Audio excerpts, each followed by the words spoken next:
है मेरे वतन के लोगों। सबसे बड़ी देशभक्ति हूँ। इसकी श्रद्धांजलि पूरे देश के अंदर हमारे बीच में नहीं रही, कर गुजरना चाहिए देश के लिए। आज मेरी आंखों में भी आंसू भर आए हैं।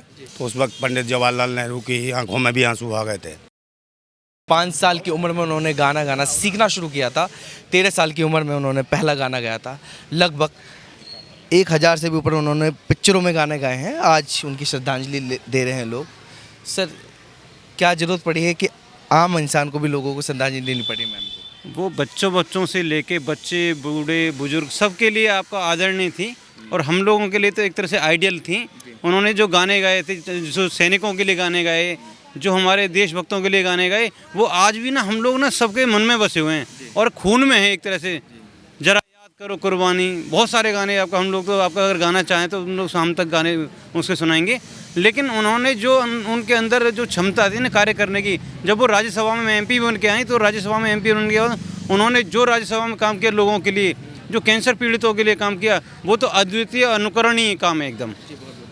लता मंगेशकर की कुछ ऐसी बातें जो आज भी लोगों के दिल में छा रही हैं। देखिए, उनका देश के प्रति जो सोच थी, सबसे बड़ी देशभक्ति हूँ। सबसे बड़ी बात तो ये, क्योंकि उन्होंने एक गाना गाया था मेरे वतन के लोगों, तो उस वक्त पंडित जवाहरलाल नेहरू की आंखों में भी आंसू आ गए थे, और वो सुन के मेरा भी गला भरा है ये बात करते हुए भी। आदरणीय लता जी के बाद में कोई कहना बेकार है कि कोई आदमी उनको कुछ शब्दों में कह सकता है। मुझे लगता है उनके लिए बहुत सारे ग्रंथ लिखने पड़ेंगे उनकी बातों को कहने के लिए। और अगर मैंने सरस्वती को नहीं देखा साक्षात, पर हमने सरस्वती की आवाज़ सुनी है साक्षात, देखा लता जी के रूप में। अगर कोई सरस्वती हो सकती है साक्षात बीणा जो हाथ में लिए है, तो वो साक्षात दीदी लता मंगेशकर के अलावा कोई हो नहीं सकता। साक्षात अवतार समझिए सरस्वती का। तो कुछ ऐसी कोई गाने जो आपको फेवरेट लगते हो मैम? नहीं, हम तो एक ही गीत जो आज देश में भजन बन चुका है मेरे वतन के लोगों, उसी को गुनगुनाते हैं। और हम सभी लोग आदरणीय नंदा भाई राजपूत जी के नेतृत्व में और बाबा संत भीकम सिंह कॉलोनी में, जो हिंदुस्तान में आज ये इन्होंने शुरुआत की है आदरणीय लता जी को श्रद्धांजलि देने की, मैं समझता हूँ इससे प्रेरित होकर लोग देशभक्ति की तरफ आकर्षित होंगे, और इसकी श्रद्धांजलि पूरे देश के अंदर आदरणीय लता जी की मनाई जाएगी। हम सभी लोग आदरणीय नंदा भाई राजपूत जी के नेतृत्व को सलाम करते हैं, ऐसे जज्बे को, कि उन्होंने हम सभी को आमंत्रित किया और ऐसे कार्यक्रम में सबको बुलाया। कहने को तो बहुत कुछ है लेकिन शब्द नहीं है।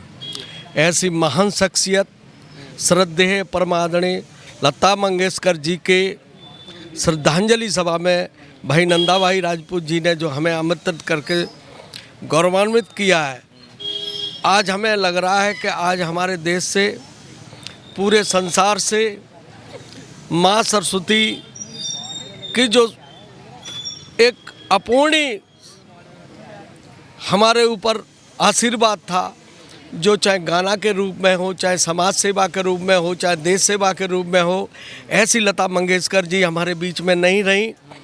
हम सब भारतवासी, भीकम सिंह कॉलोनी के वासी और हम सब साथी सच्चे हृदय से उन्हें अपनी श्रद्धांजलि बिनाल जी अर्पित करते हैं।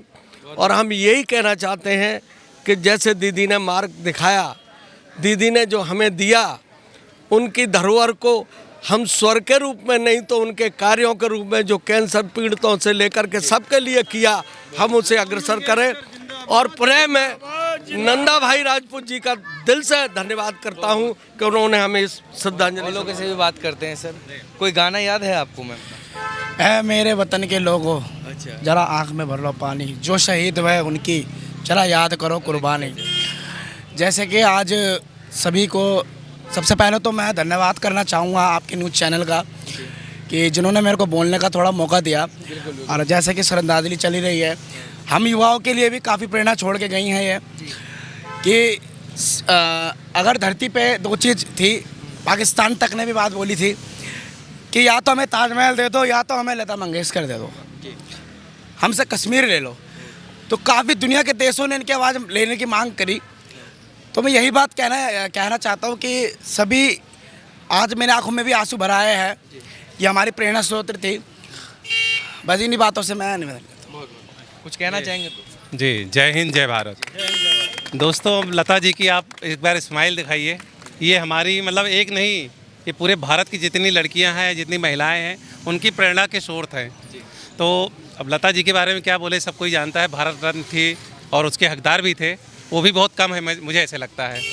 और सारी महिलाएं, सारी जितनी भी लड़कियां बच्चियां पढ़ रही हैं, इनको आदर्श बनाते हैं और मानना भी चाहिए और ऐसा कुछ कर गुजरना चाहिए देश के लिए। मुझे ऐसे मानना है, महिलाओं के लिए बहुत प्रेरणादायक होना चाहिए लता जी का। जी ठीक है सर। तो बस हम यही कहना चाहेंगे कि बेशक लता जी हमारे बीच मौजूद नहीं है, पर उनके गाए हुए गाने अमर रहेंगे और ज़िंदगी भर हम लोग सुनते रहेंगे, युवा पीढ़ी के लिए हो या आने वाले वक्त के लिए हो। और भी अपडेट्स के लिए बने रहे औतम न्यूज़ के साथ। धन्यवाद।